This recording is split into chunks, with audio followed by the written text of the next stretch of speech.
بہت افسوس ہے جو شہباز صاحب کے ساتھ کل سلوک کیا گیا ہے، اور اس معاملے میں بہت دکھی ہوں، لیکن اس سے ہمارا جذبہ اور بھی زیادہ بلند ہوتا ہے کہ ہم اپنی جدوجہد کو اور تیز کریں، اس کو اور مستحکم کریں اور اس کو اور مضبوط کریں۔ تو یہ جو جدوجہد آپ جو کرنے کا جو ارادہ رکھتے ہیں، سب سے زیادہ اس کی جو ضرورت ہے وہ صرف اور صرف ان 21 کروڑ عوام کے لیے ہے جن کے دکھوں میں اور مشکلات میں آج بے پناہ اضافہ ہو چکا ہے۔ کیا پاکستان میں پوچھ رہا تھا کہ جو کچھ ہم ہو رہا ہے وہ صحیح ہے، اور الیکشنوں پہ بات ہو رہی تھی کہ کیا الیکشن میں جو دھاندلی ہوئی ہے وہ صحیح تھی، اس کو مان لیں ہم۔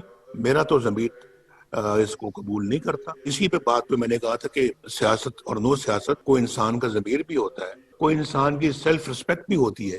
آج تو ہم انگریزوں کی غلامی سے نکل کر آپ اپنوں کی غلامی میں آ گئے ہیں۔ ہم کوئی فری سٹیزن تو نہیں ہیں۔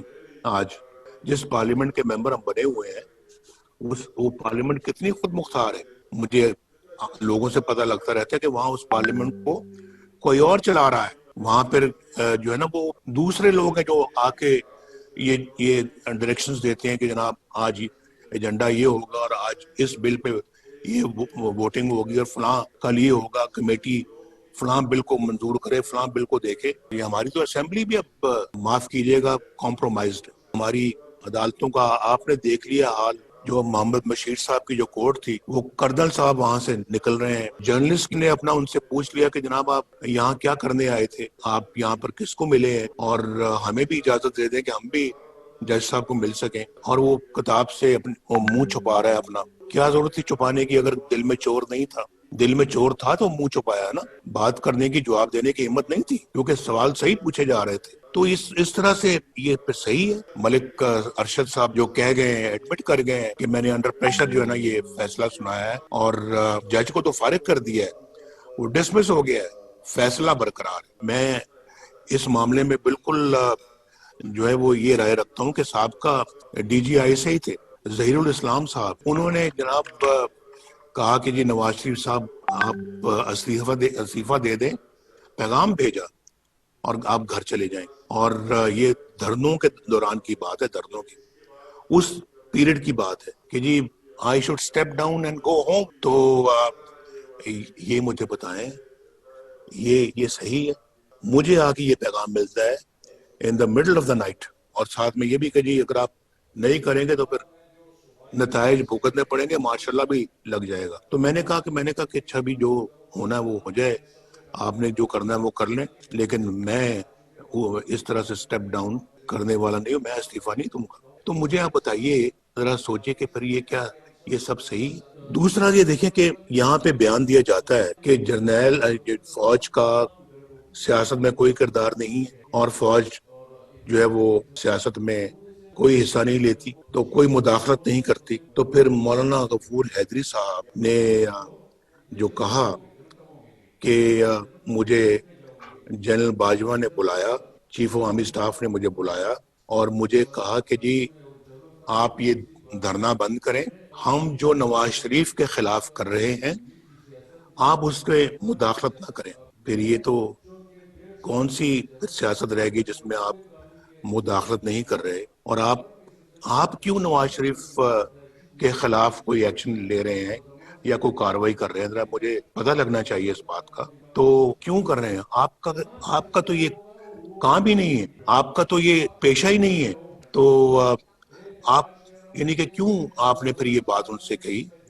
اور اگر آپ نے نہیں کہی تو پھر آپ نے کیا اس کی کوئی کانٹرڈکشن دی ہے؟ آپ نے بتایا کہ آپ نے نہیں کہی، تو یہ پتہ لگنا چاہیے نا۔ کہ دوسری طرف آپ کہتے ہیں جی کہ ہم سیاست میں مداخلت نہیں کرتے۔ یہ جسٹس صدیقی صاحب نے، شوکت صدیقی صاحب نے، انہوں نے جناب جو بھری محفل میں کہا ہے اور بار کے فنکشن میں کہا ہے کہ حلف لے کے کہا ہے کہ میرے پاس D G I S I آئے تھے، اور D G I S I نے مجھے آ کے کہا کہ نواز شریف اور ان کی بیٹی مریم نواز شریف کو آپ رہا نہیں کریں گے، کیونکہ اگر آپ نے ایسا کر دیا تو ہماری تو پھر 2 سال کی محنت ضائع ہو جائے گی۔ یہ لکھا ہوا ہے انہوں نے اپنی پٹیشن میں، جو سپریم کورٹ میں انہوں نے بھیجی ہے، میں نے اپنی آنکھوں سے پڑھی، اور یہ میں نے اپنی آنکھوں سے कोर्ट लखपत जेल के अंदर इसको अच्छी तरह से पढ़ा था, रिकॉर्ड कर लिया था, लेकिन बात आज तक नहीं हुई। बात करने का मौका अब मिल रहा है, तो हमने भी बड़ा सब्र किया है।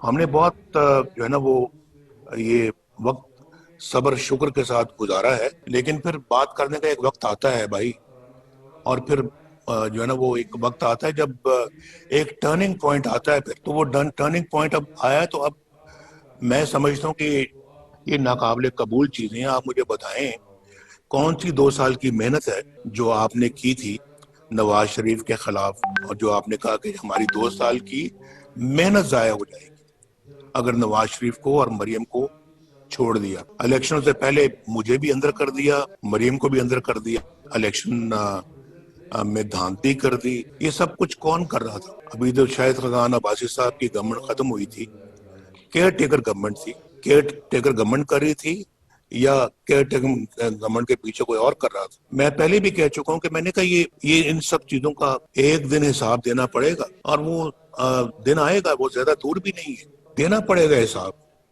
और हम अपना जो है वो एक गुलाम बन के जो है ना अपने मुल्क में अब नहीं रह सकते, और मैं गुलाम बन के रहने का मैं कायल नहीं हूँ। इंशाल्लाह रहूंगा एक पाकिस्तानी बन के, काबिल फख्र पाकिस्तानी बन के इंशाल्लाह मैं इस तरह से जिंदगी गुजारूंगा। गुलामी मुझे कबूल नहीं है, और आप देखेंगे इंशाल्लाह। तो अगर ये सब कुछ सही है, हमें जो है ना वो आराम से चुप करके अपने घरों में बैठना चाहिए। हमें फिर पाकिस्तान के अवाम की खिदमत तो दूर की बात है, उसका नाम लेना भी छोड़ देना चाहिए। लेकिन अगर ये सब चीजें सही नहीं है, और हमारा ना जहन, ना दिल, ना ज़मीर इसको कबूल करता है, तो फिर तो इसके खिलाफ उठना होगा। और मैं तो इसके खिलाफ उठने का फैसला कर चुका हूं, और मैंने बिल्कुल दो टोक फैसला किया है कि अब ये जो जिल्लत की जिंदगी कम से कम हम नहीं जी सकते। इन एट्रॉसिटीज के खिलाफ, इन ब्रूटैलिटीज के खिलाफ, इस जुल्मों तशद्दुद और टिरनी के खिलाफ हम अपना जो है उठ खड़े हों। और ये मेरा ख्याल है कि अगर हम उठ खड़े होंगे, इस मुल्क की तकदीर बदल जाएगी, इस कौम की तकदीर बदल जाएगी। ये कौम आज मुश्किलात का शिकार इसलिए है, इस जुल्म टिरनी का शिकार इसलिए है, महंगाई का शिकार इसलिए है, बेरोजगारी का शिकार इसीलिए है कि हम अपना जो है वो इन फैसलों के खिलाफ खड़े नहीं होते, और फिर कोई और इस तरह के फैसले करता है, और हम जुल्म तशद्दुद और जो है ना वो इन ज्यादतियों के और जुल्म के सामने जो है वो खड़े नहीं होते। तो अगर आज इस कौम ने खड़े होने का फैसला कर लिया, तो आप ये कहीं नोट कर लें मेरी बात कि इंशाअल्लाह ताला तब्दीली सालों में नहीं, चंद महीनों में और चंद हफ्तों में इंशाअल्लाह इस मुल्क के अंदर आएगी, और जरूर आएगी। ये अपना इस बंदे को ले आए हैं, सिलेक्टेड वजीर आजम को। तो सिलेक्टेड वजीर आजम जो है वो हक तो आपका था, ले उसको आए हैं। नाहल आदमी है, आता जाता कुछ नहीं है, पागल है, और उसको पता ही नहीं है हुकूमत साजी, हुकूमत करना किसको कहते हैं, हुकूमत चलाना किसको कहते हैं।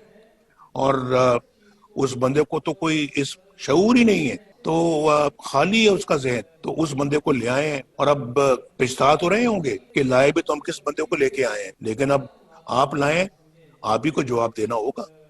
इस बंदे को आपने जो है ना मुसल्लत कर दिया इस कौम के सर पर, तो कसूरवार तो सबसे बड़े आप हैं। तो ये बंदा तो कसूरवार है ही है, लेकिन उससे बड़े कसूरवार आप हैं, और आपको ये जवाब देना होगा, और हम जवाब लेंगे, हम जरूर लेंगे जवाब। ये मेरा ख्याल है कि ये हमारी जो पीडीएम है उसका ये फैसला है, और इस फैसले को हमने इम्प्लीमेंट करना है इंशाल्लाह। ये आज नहीं तो कल, कल नहीं तो 6 महीने में, साल में ये होकर रहेगा। जनरल आसिम सलीम बाजवा, उसको तो आपने पकड़ा ही नहीं। पकड़ा आपने शहबाज शरीफ को लिया है, पकड़ना तो उसको चाहिए था आपको, जिसने पिछले 15-20 सालों में पता नहीं कहां से रिसोर्सेज, करोड़ों रुपए, अरबों रुपए के असासे बना लिए आप, और वो भी मुल्क से बाहर बनाए आपने असासे, पकड़े गए हैं। और उस पे तो ये वजीर आजम, जो सो कॉल्ड वजीर आजम है, उसका इस्तीफा भी एक्सेप्ट करने के लिए तैयार नहीं है, और उसको क्लीन चिट दे दिए, सर्टिफिकेट दे दिया है। जैसे कि इन्होंने इमरान खान साहब ने जो है वो साकिब निसार साहब से क्लीन चिट हासिल की थी, इसको भी क्लीन चिट दे दी। मैं बनी गाला की बात करूं, और इसको उन्होंने आसिम सलीम बाजवा को क्लीन चिट दी है कि आप जी बहुत मोहतरम है, आप तो बिल्कुल सही हैं, दयानतदार हैं, बहुत अच्छे हैं, लें बैठे आप नहीं बाहर जा सकते, आप नहीं छोड़ सकते, और शहबाज साहब को पकड़ के अंदर कर दिया है। तो भाई इन इन चीजों को हम देख रहे हैं, रोज रोज देख रहे हैं, और फिर हम अपना जो है इसके बावजूद जदोजहद नहीं करेंगे इस सारी नाइंसाफी को, बेइंसाफियों को बदलने में, इस सारे ज्यादती और जुल्म को खत्म करने में, इस सारे जो है वो ऐसे निज़ाम को जो कि अपना रिमोट कंट्रोल के जरिए से चलाया जा रहा हो, और जो किसी की हक तलफी करके किसी और को बिठाया गया हो, तो मैं ही समझता हूँ कि इसके खिलाफ तो खड़ा होना, तो हमें तो हमारा कुरान भी यही हिदायत करता है, और फिर कहता है कि एक दफा जब आप बातिल के खिलाफ खड़े हो तो फिर पीछा नहीं दिखाना। तो हम इंशाल्लाह फिर अब पीछा नहीं दिखाएंगे। मैं बिल्कुल जो है वो समझता हूँ, लेकिन के बाज हजरात शायद बहुत वजन नहीं उठा सकते, लेकिन मेरा ये ख्याल है कि अगर दिल जरा बड़ा करके थोड़ा वक्त अगर मुश्किल अगर आती भी है उसको बर्दाश्त करके, तो अगर अपना किरदार अगर अदा करेंगे तो इंशाल्लाह इस कौम की तकदीर दिनों में बदल जाएगी, इन सब मुसीबतों से निजात मिल जाएगी, और ये जो गुलामी हमारी जो चल रही है, ये गुलामी का दौर खत्म हो जाएगा, ये गुलामी खत्म हो जाएगी।